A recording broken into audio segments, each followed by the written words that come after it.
So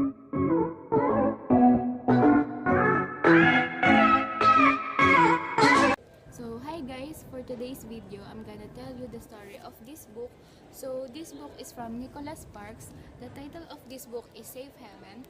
So it is about the summary of this book is when a mysterious young woman named Katie appears in the small North Carolina town of Southport. Her sudden arrival raises questions about her past. Katie seems determined to avoid getting attached to anyone in town and wants to stay hidden. Until a series of events draw her into relevant relationships, one with Alex, a widowed store owner with a kind heart, and two young children, and another with her plain-spoken single neighbor, Joe. Katie slowly begins to let down her guard, becoming increasingly attached to Alex and his family. But even as Katie begins to fall in love, she struggles with a dark secret that still haunts and terrifies her. A past that sets her on a fearful, shattering journey across the country to the shelter of Southport. With Joe's empathetic and stubborn support, Katie eventually realizes a life of transient safety and one of risky rewards, and that in the darkest hour, love is the only true safe haven. So since this book was already turned into a movie, I listed some of the differences that they have. So the first one is the movie starts out with Katie running for her life in fear from her abusive husband Kevin.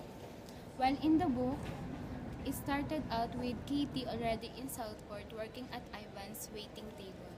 So the second one that they differ is Katie ran to the Felsman and they had helped her change identity and run away.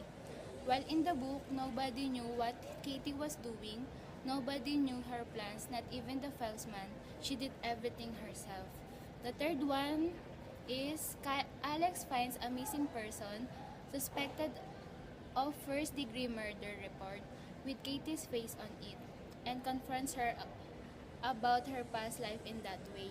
While in the book, Kevin did not file missing person report. He just secretly searched for Katie. Alex found out about Katie's past life because he asked and she told him. Lastly, Kevin sneaks into the Felsman house while they are home and sleeping. He finds out where Katie is by hearing a voicemail from her on their house phone. He then writes down the number she called on. While in the book, Kevin sneaks into the Felsman house while they are at a funeral and finds out that Katie used their dead daughter's identity. So, the ending of the book was way different from the ending of the movie. Alex goes for a long drive to pick up his neighbor's daughter from the airport, so Katie has to stay home with the kids. Kevin finds her and lights the house on fire, causing Katie and the kids to jump out of a window to survive. Once they get out of the burning house, Kevin attacks Katie with a knife and the kids run away for safety. All is good after all, and Kevin ends up dead and the kids safe, and Katie and Alex became happy. In the movie, on the other hand, Alex and Josh both go to shoot off fireworks while Katie stays at home with Lexi. Katie has a dream that Joe tells her he's here. She wakes up to Kevin inside the store. Kevin pulls a gun on her, but she convinces him to leave. He leaves but actually pours a gas all over the house and the firework captures it on fire. Alex has to boat back and save Lexi while Katie fights off Kevin, and after a long fight, she shoots him, killing him. So if you're asking me which I do prefer more, both the book and the movie have their ups and downs.